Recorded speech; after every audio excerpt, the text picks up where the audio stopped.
My name is Nathaniel Watts. I am 81, be 82 in about 2 weeks. I'm retired from Meade, West Vaco in Wickliffe, Kentucky. I spent about 39 years over there. Yes, I was born on 22nd Street here in Carroll in 1943. I was born at home. Dr. Bass was the doctor that my mother told me that delivered me. So basically, I lived here in Carroll basically all of my life except when I went into the military.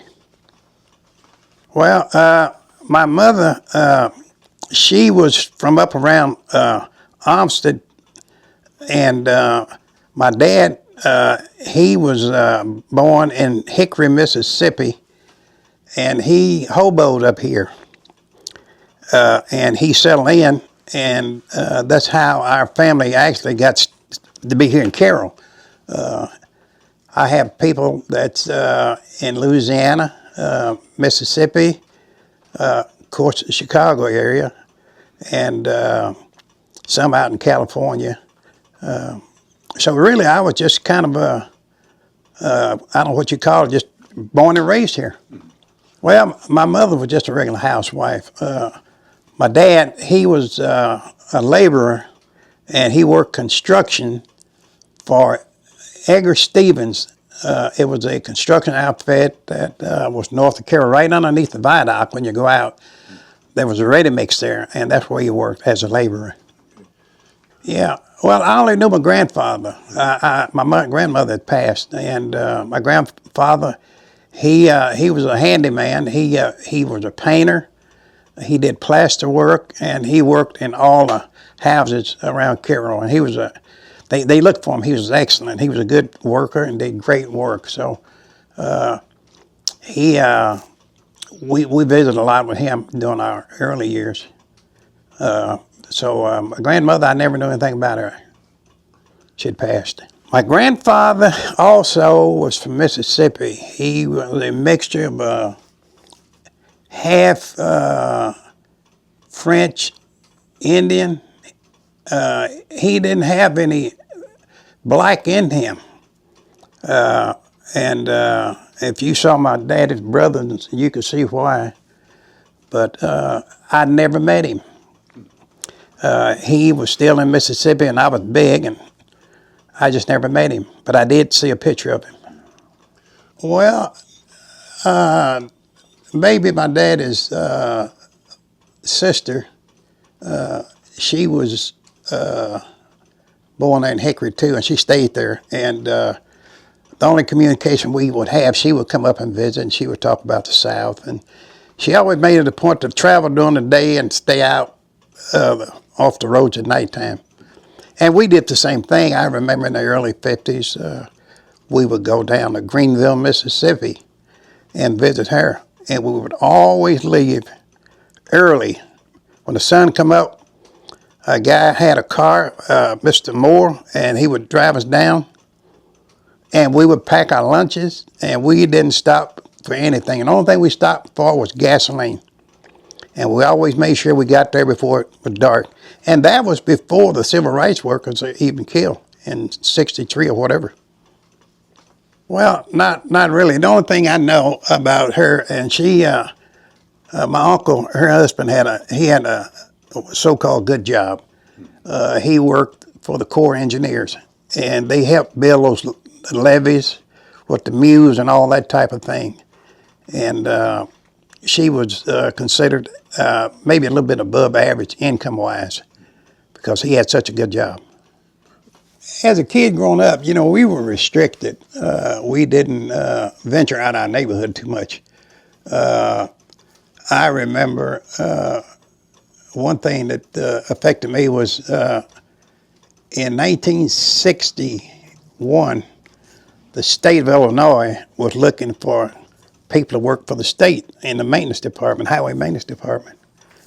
And myself and about 5 other guys were selected. We were in our class, we were seniors, and we were selected to go to Cape Girardeau to take a test. And so we took the test. criteria was that they were going to hire 15 people in the southern part of the state, 15 in the northern part of the state. Well, as you could guess, back in 1961, none of us passed the test. My friend Medley was number 17, and I was number 18. And the thought there, well, we'll give you a call if someone turned it down. Well, they never did turn it down. So after that, I said, well, I need to do something where I can get out of this area. So that's when I enlisted in the military in 1961. Yeah, I enlisted in the Air Force. Of course, we had to take a test, and you were qualified in certain areas, in mechanical, electrical, administrative, and I chose the mechanical career field. And I had no idea what I was going to be when I got in there, but I did go in the mechanical field. And at that time, they chose people according to the needs. You know, they needed aircraft mechanics. So that's where I got into the aircraft maintenance field. I had no idea anything about airplanes, nothing about how they flew, nothing about them other than I could see it and say it was an airplane.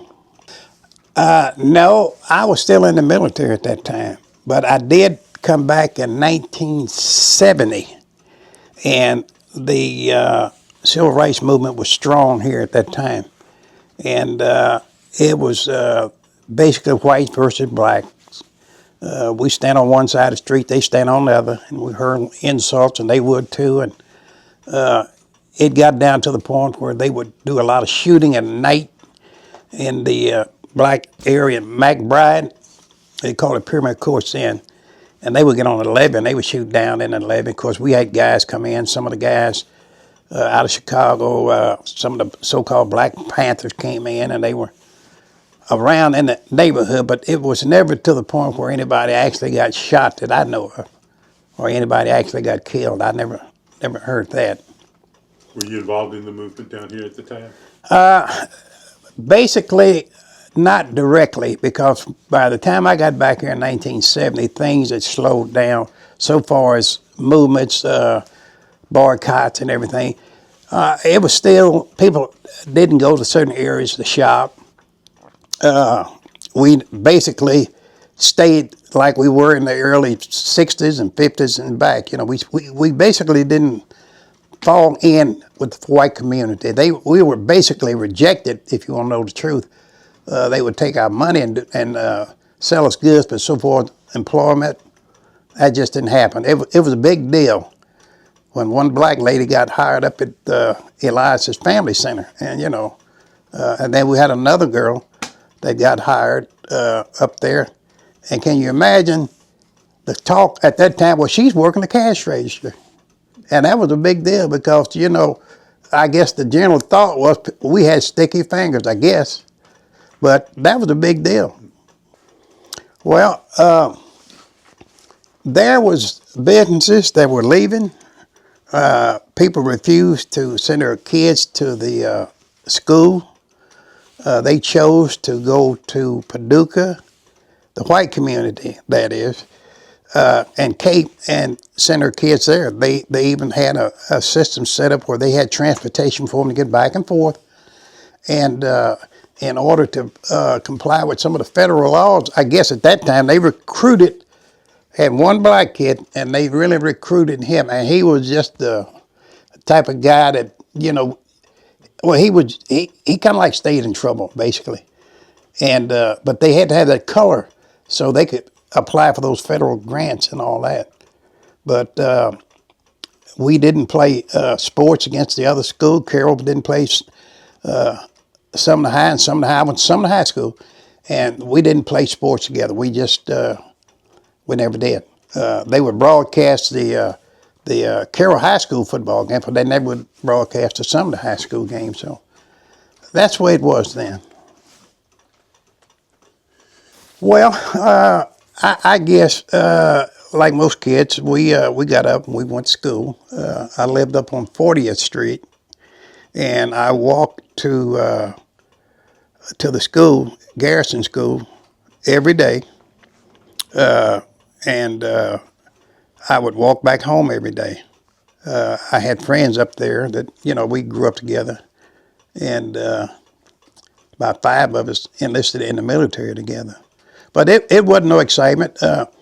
I would get back home, and this white guy had a paper route, and we had a basketball. We were blessed, we had a basketball, and he would deliver his papers and come by and play basketball with us. And it got to the point where I would see him coming because, again, my dad, I had a bicycle, and that was rare, and I had a basket on it, and I would see him, and I would meet him up there on the sycamore, take half his papers. I do one side of the street, he do the other side of the street. He could get done early, and then we'd come back to my house and we play basketball. But he knew exactly what time he had to be back home, and he would always quit. All of a sudden, I got to go. Boom, he'd go. Well, we lived up there on 40th Street with all those row houses. It was about 15 or 6 of them, shotgun houses. And we had, again, we were blessed. We had a big 2-story house, probably had one of the biggest houses on the street. And but we played with the kids on that street. We got out of school, we barefooted and run around, didn't have shoes on. And that was, back then, shoes and things like that, we took care of our clothing and shoes and etc. And we didn't go out and play in those type of things. But we would play basketball, we'd play baseball and stuff like that. We had a peaceful neighborhood. We never did get into any major fights. Every now and then, kid, have a little fight, but it was over with quick. It never did escalate to the point where revenge was part of it. So we got over things like that. Well, just like all other neighborhoods in Carroll, people saw that there was not much progress, and the thing to do was graduate and leave. And my sister, when she graduated, she started up at SIU. But like most girls, she got hung up with this guy, and he sidetracked her. And she was a junior, but she ended up marrying him, and they lived in Chicago, and she had several kids, but she had a decent life. Yeah, well,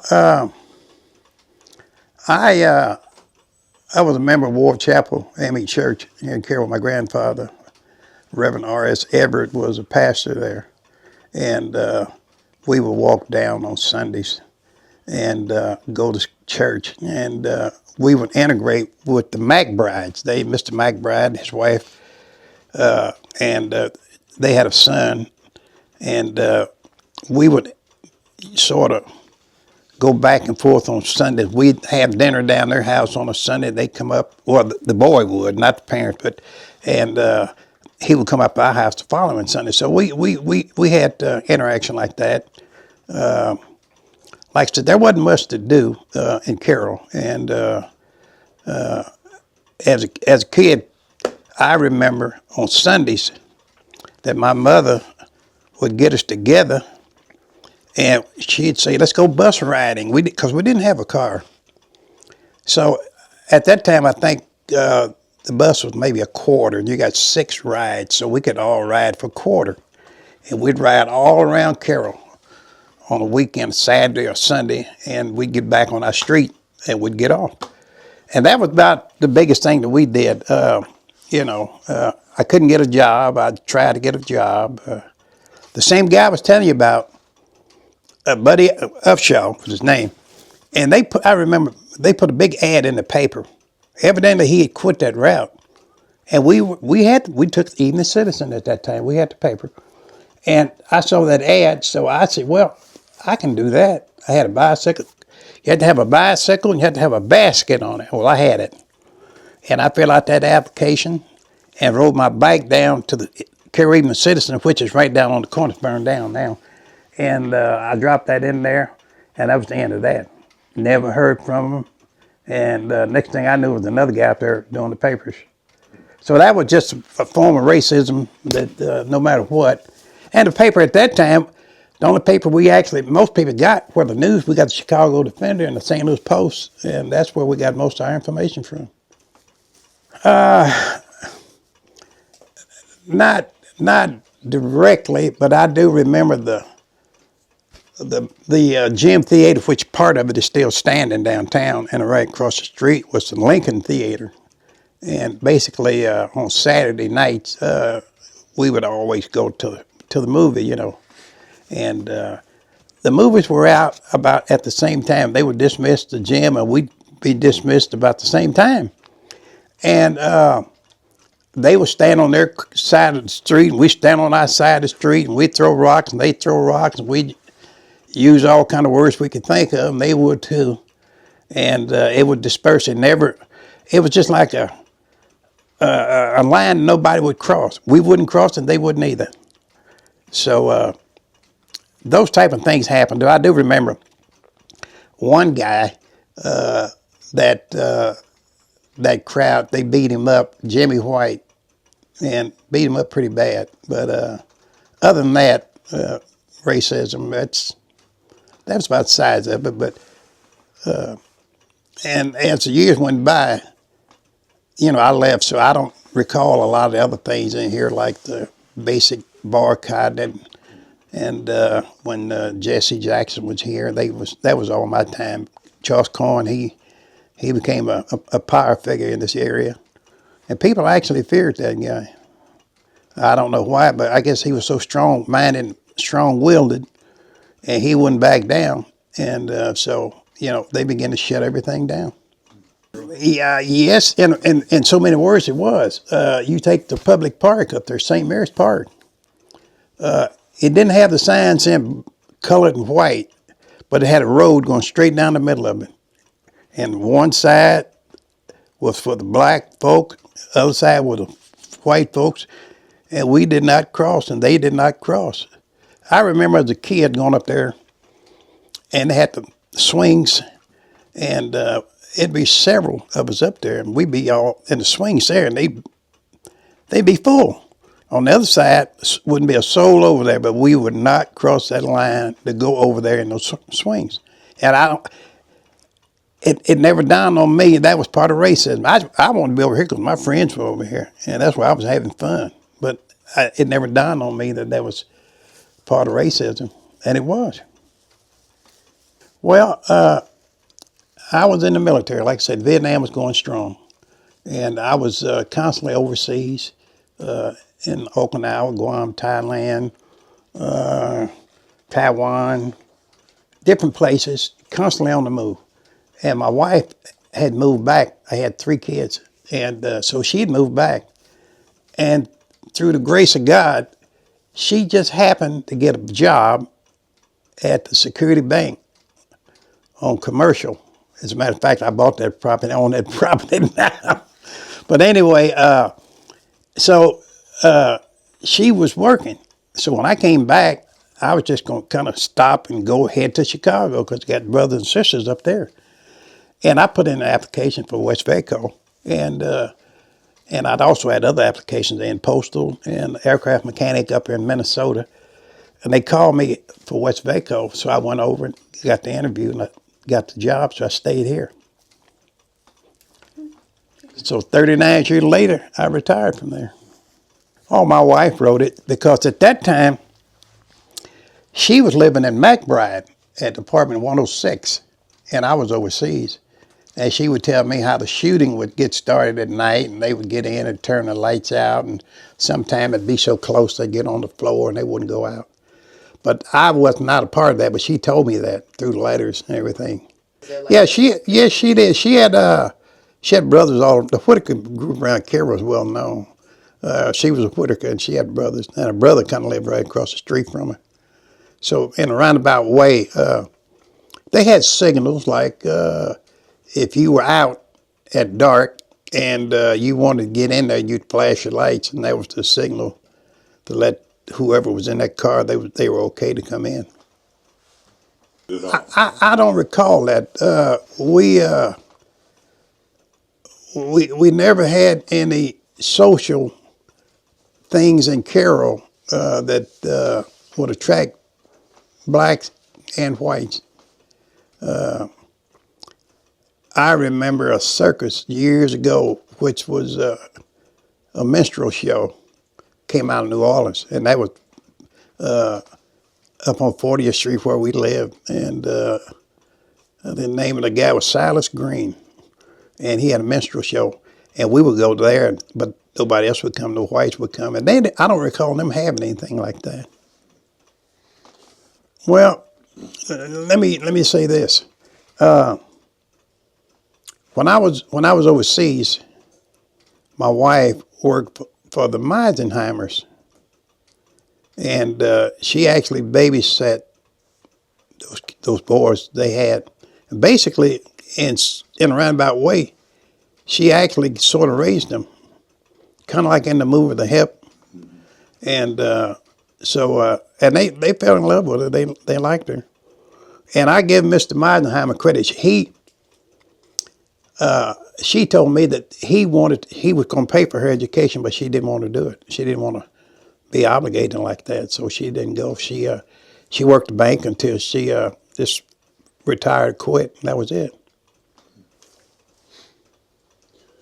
Well, I came back in 1970 out of the military, and Cairo was on a downhill slide then. There was very few places to eat. The stores had begun to close up. There was no activity other than one or two private clubs in Carroll. And my social activity at that time was I became a member of the Cavalier Club. And I was a 20-plus year member of that club. And we did events like Queen contests. And we supported some of the local groups in the school. We had scholarship funds. We tried to give out a certain amount of money for scholarship. But that was basically it. We just didn't have a lot to do.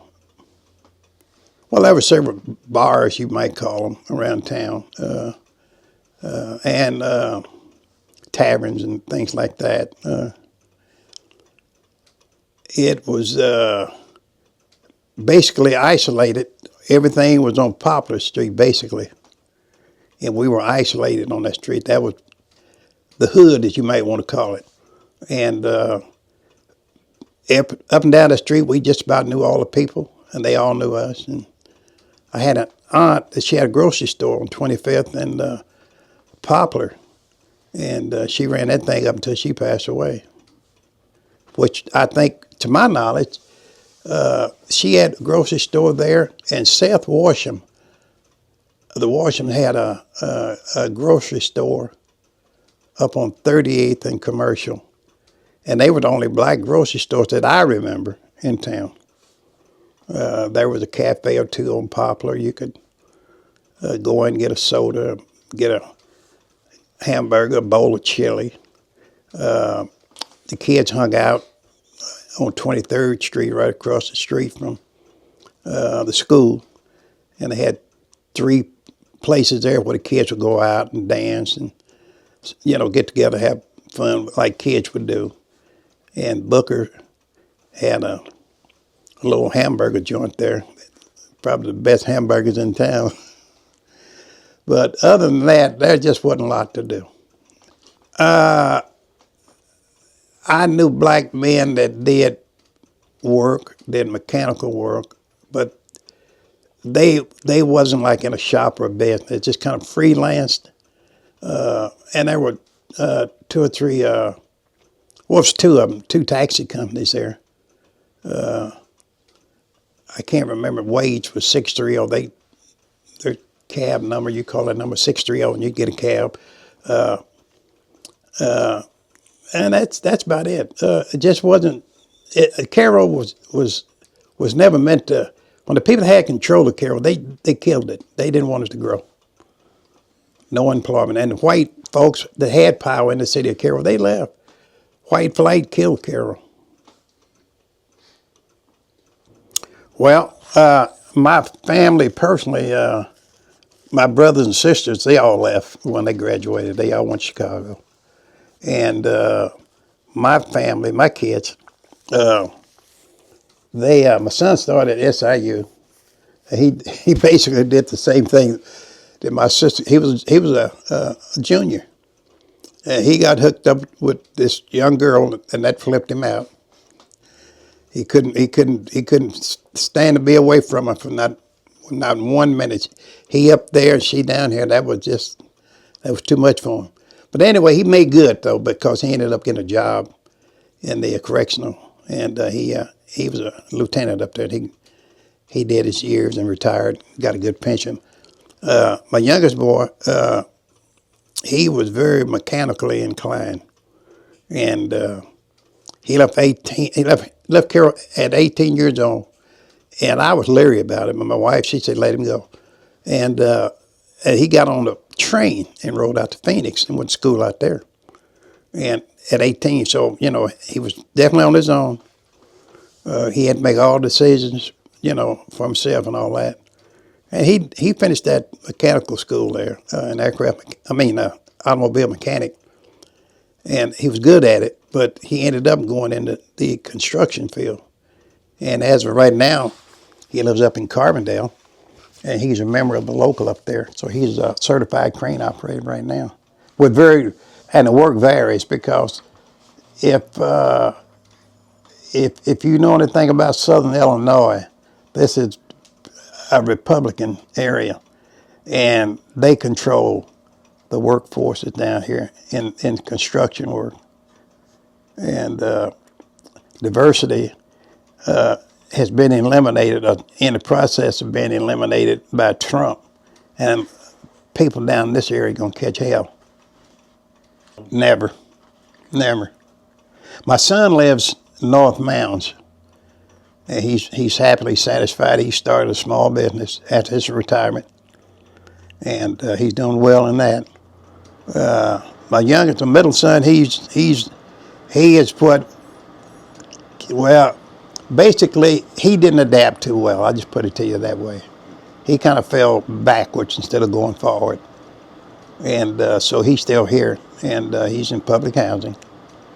And but other than that, the other boys, they doing great. Well, the River Lower place over there, that was a place that we walked by every year. We never went in. We just didn't seem to be welcome there. The other historical building in Carroll, we never went in there. What other historical buildings? It's not Riverlow, it's Magnolia Manor. Okay. And I didn't go into that place until about 15 years ago. First time I went in there. So I know we didn't go. We just wasn't comfortable going there. I would assume it was, but people have a tendency to not go where they're not wanted. I mean, if I'm gonna get stared at or wonder why you're here, you just won't go. There's a story I would like to tell. Emmett Till got killed, 1955, 1956, somewhere in that neighborhood. I went to Washington grade school right down, probably about 5-6 blocks from me. And my cousin, she was the principal there, Miss Scott. And we went to my grandfather's house on 21st Street for lunch. They didn't have food like they do now. And there was a school called Safford, and it was a grade school, and white folks went there, white kids went there. And I was going to my grandfather's house for lunch one day, and these two white girls on one side of the street saw me coming. I don't know, I must have been probably, maybe 8, 9 years old, something like that. And they saw me on one side of the street, and they deliberately crossed over because I saw him when he was coming over. And so I kept going like I was going, and they got close to me, and one of the girls kicked at me, and I grabbed her foot, and I flipped her over, and I ran like hell to my grandfather's house. And I didn't put that together as to what could have happened to me compared to what had happened to Emmett Till to later in life. Because that little girl had went home and told her parents that the so-called black man, they wouldn't use that word, had pushed her and picked her up and threw her in the weeds. They probably would have came and got me out of the house at night like they did Emmett Till. And my dad probably never would have had another job. But she didn't report it. So things like that, we experience it, but we don't see the value of it until later in life. Well, Cairo it has been a city that's been on life support for years. The impact that the city had with the public utility company was a major downfall of this city. To this day, I cannot figure out how they could run it and make a profit. And the city owned it and couldn't make a profit and ended up selling it or leasing it out for the number of years that they did. The riverfront down there, the parking of the barges, all that's tied up with a lease, like a ungodly lease, like 99 years or whatever it was. And that was given to the people, like the people that had the boats down there. And parking boats on the river, I can't remember, but it's a ungodly amount of money that they receive, just like you park your car. And they get paid for that. And that money could have been coming to the city of Carroll. But all that was given away through the council. Well, really and truly, I think the only thing that we're at a strange location. What we've always had, the rivers, and they were used wrong, and it caused the city to go down because the businesses that own it refuse to put money back in the city. I mean, they don't even hire people from this area now to do work out there on the bars. I mean, maybe some of them do, but they don't really seek people to hire. It's a situation where the old money left, and the people that are here, especially like black folk and white folks both, the ones that, in my opinion, that are still here, they didn't have much of a choice. They couldn't move and get up and move. They didn't have the money. They didn't have the connections, so they basically stayed. And now we're such a poor community now. On jobs, there's no tax base. There's no jobs. The biggest job now is probably the school system up there. There doesn't seem to be any future for the city or the county. Monies that were, in my opinion, that were designed to come to Carroll. When we had that evacuation, I was under the impression that we had I forget exactly how much, but it was maybe $100 and some odd plus $1,000. And that money was supposed to be brought back down here to repair roads, but I never saw any improvement there. I didn't even see them patch any potholes. It's a city that sits in this Y, and I live here. Mississippi is right there, and the Ohio is right there. I sit here. What kind of business can you put in there? You can't even get a good parking lot in a business like that. If we spread out, we still got the rivers. I've seen a parking lot down there outside of Jackson, Mississippi, that automobile plant down there. I think it might be Nissan. Their parking lot is as big as from here to probably Mound City. So what can we build in Carroll? You can't put a major factory in here. You don't have the room.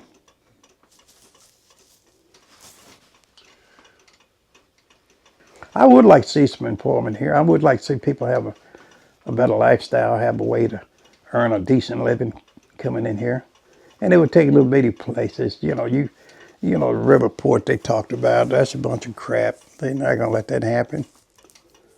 It was perfect. When the biodiesel people would want to put a plant up in here, and they had purchased some of the land, and all of a sudden, fires began to happen. buildings burned down, empty buildings. And if you're going to be in a biodiesel plant, and all the five, from what I understand, all five counties, Alexander, Pulaski, Massac, Johnson County, it would take all the grain that those farmers basically could produce to run that biodiesel plant. And you got the rivers where you can pump it right straight on down to New Orleans. But all of a sudden, fires began to happen. And I heard that when the city commission, when we had people go out meet with these people, there wasn't a black person that went out there on that group of people to meet.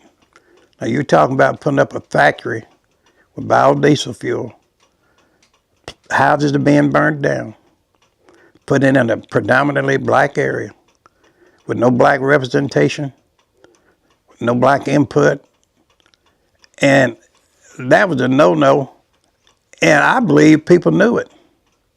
It's why they sent, the people they sent, they got that off the chart. So that went down and never did resurface. Perfect scenario out there to do it. Perfect river, no houses, area to build the factory. Didn't happen. When the river got real high, yeah, I was here. I was in this house, and we had to leave the city. The water was so high, and they were afraid that it would come over the levee wall. And basically, they blew part of the dam over there in Missouri. And believe me, the farmers went nuts. Yeah. They wanted the city to go on and not their crops or their field. And so I left, and I went to stay with my son in Carbondale. Yeah. Looking for new adventures. Basically, we're on life support. It's going to take a company with deep pockets to come in here to revitalize it. But I don't see any growth, only northern. To go north, that's the only place I can see growth. I can't see it here. It's not big enough. It's just, it don't have the land space to do a lot with, you know. So it's going to take small businesses to make this city go back and be prosperous.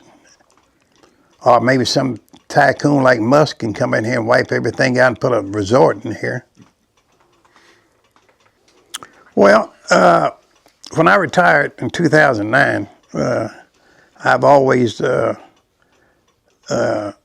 enjoyed Christmas. When I was a kid, that was one of our biggest things we had, and we were blessed. I talked to Mr. Eason over there and showed him a picture of my family when we were kids. I think it's down there, and I had a bicycle by her leg down there, and I had a bicycle. He said, well, you were rich. And the bicycle came across my chest right there. So when I think about things like that, we did good. My dad, light and bright and damn near white, kept a job. And my mother, she, of course, moved. They separated, and they moved to Chicago. She moved to Chicago. But we were doing good in the city of Carrollwood. Right. Well, yeah, I love music, and when I grew up, I had a little transistor radio, and we would listen to Randy's Record Shop and WLS out of Chicago, and I just loved the music. And I can't play anything, but I love it. And when I got back, well, back in like I said, 1970, I got out in the military. In 1971, I went to visit my daddy's sister, my Aunt Bessie, in Greenville, Mississippi. And it just so happened they had a blues festival there. And that was right up my alley. and it was predominantly the old blues people. You name them, from Muddy Waters to Sun House to oh, I mean, oh my God, I can't even think of the name. But anyway, all the major people. I ain't talking about B.B. King. They were the new kids on the block. B.B. King, Albert King, Muddy Waters, James Cotton. They were the new kids on the block. I'm talking about the old group like Memphis Minnie and Sun House and all those type of people, and they were doing the old acoustic type blues, and I enjoyed it, and so I made it a habit of going down there. I've been going down there. I think I've only missed 2 years of going down there, and I'm set to go again this year. And I've seen all the great musicians that played music, even the crossover people that like Ike Turner and all those guys that crossed over out of the blues and the R&B. Sam Cooke and all those guys. I saw all those guys, and I enjoy music. I loved it. So we started a festival here, myself and several other guys, and it didn't really get off the ground the first time. And then Mr. Coleman was mayor, and he had the idea in his head to start one. So we actually started the Carol Heritage Foundation, and we started out with the blues, and we did end up getting a good response the first year. It was different, nothing like that around here, and it has grown throughout the years. But just like everything else, we're financially strapped right now. We're crawling on our hands and knees trying to get it back up and get it going. We're gonna make it hopefully this year. But it's been a blessing to the city. We get people coming in from all over Chicago. I had my niece, she flew in out of Las Vegas just to sing for free. Airplane ticket and everything.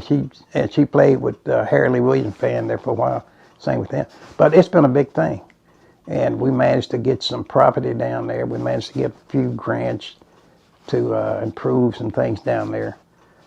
And I've always been a big guy that loved Christmas, and so I started down there with the Christmas deck. I used to light my whole block up, the house. People come out, sit in the cars, and kids would get out and look at it. So I started decorating downtown, and so I've done it.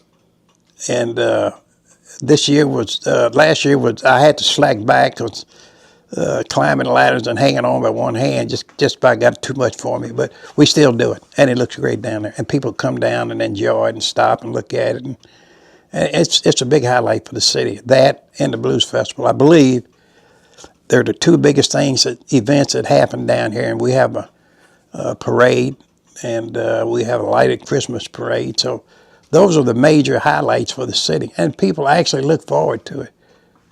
They really do.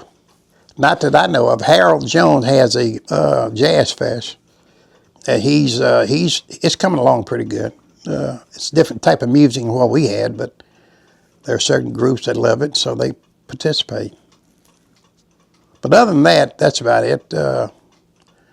We used to have very good basketball teams, but when the city, actually when HUD came in and tore down the housing, and a lot of people had to leave, and that hurt the school system.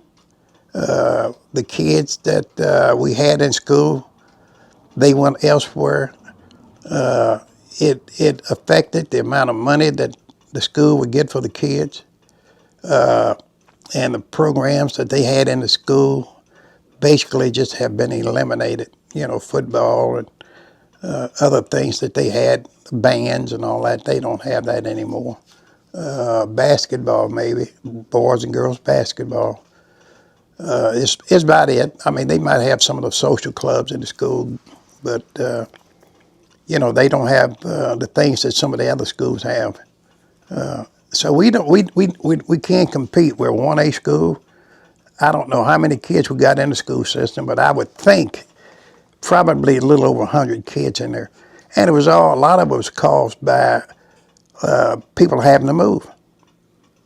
The kids weren't there, so we just don't have the kids to make this school a real good, positive school.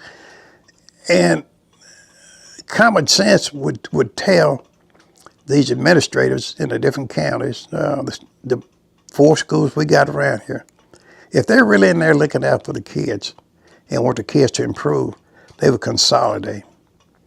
And they would have more to offer, more activity. You get kids mingling with other kids. But again, this is Southern Illinois. And this is the area where racism is still very strong. And they refuse to consolidate schools. The best thing they could do would be to consolidate, make a central school. We bus kids, they bus kids, and you would have better teachers. They would have better curriculum. They could improve a lot. Yeah, I am. We have a family reunion every year, and we bounced all over Mississippi and Louisiana, Florida. We had one up here. That's where my wife was living, but she's gone, so we don't do it now. And like I said, I'm 80. I'll be 82. So a lot of my family members have gone on, and younger people, they don't connect like the older people did. They don't have the history. They don't know what it was to do without when you could be just as good or better, and you were still turned down. And they don't see that. They think everything is going good. But I think you'll see a big major turnaround now. What's coming on now, since we got a new president, and he's got the world upside down. He got ideas that's just unheard of, things he want to do. And I don't know what he's trying to do. I think America's not like it used to be. We were isolated so far as communities. You know, the Jewish people, they at this spot, Chinatown, they did their thing. We had the little place we went to, but now we're connected better. You just can't come in now like they did years ago and put a hood over your head and go out in the neighborhood and terrorize people and have them scared to death. And the next day when you got ready to go get a job, your job was eliminated. So we're not going to be a country that's going to back down.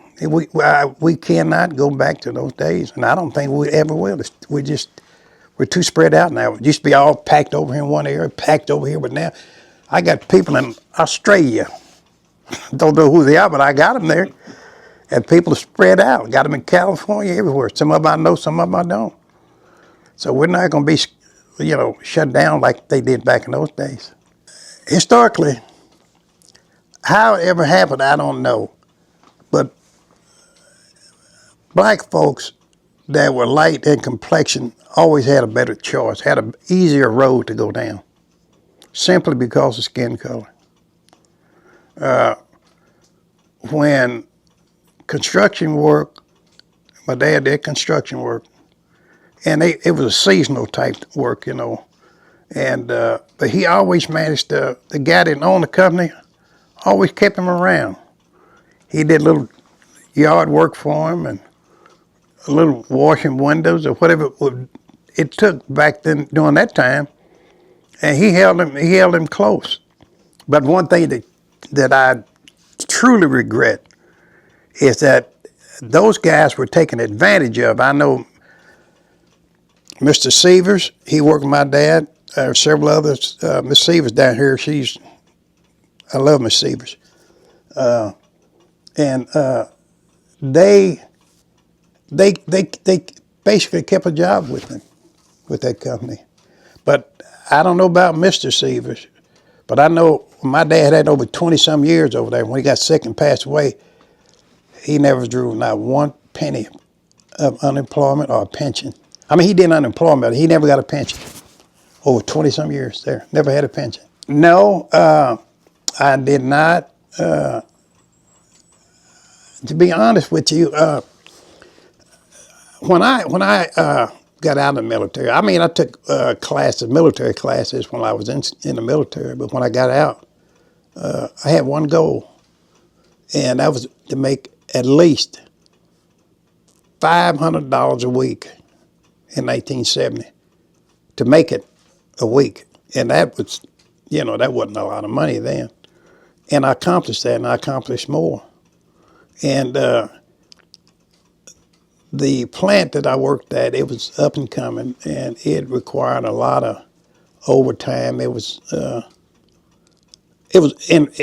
Really, in a roundabout way, you might say it was a gold mine because we got raises, we got some benefits, and I was the type of guy that always worked. I never did back off of it, and I would work weeks or 12, 14 hours a day, and in order to make money, and I did it. So I don't know. My family did okay. Yeah, yeah, Quite good. yeah. That's probably so. My uncles, we had a military family. My dad didn't serve in the military. He did not. He wasn't very educated. He could read a little bit and write a little bit, but his skin color always got him down the road. But my daddy's brothers, they were all in the military, and that was three of them, and they were in the army. And my mother's brother was in the Korean War. And then my brother, the next one, my oldest brother, he enlisted in the Air Force. And that started the rest of my brothers to go in the Air Force. I went in after he did, and my other brother came in behind him. My other brother came behind him, and my youngest brother went to the Army. So we have a history of being in the military. My family does. And we never did anything so outstanding where we could get big medals, but we got a few honors and stuff like that. But we just we survived. We survived. We always had clean clothes, decent place to stay.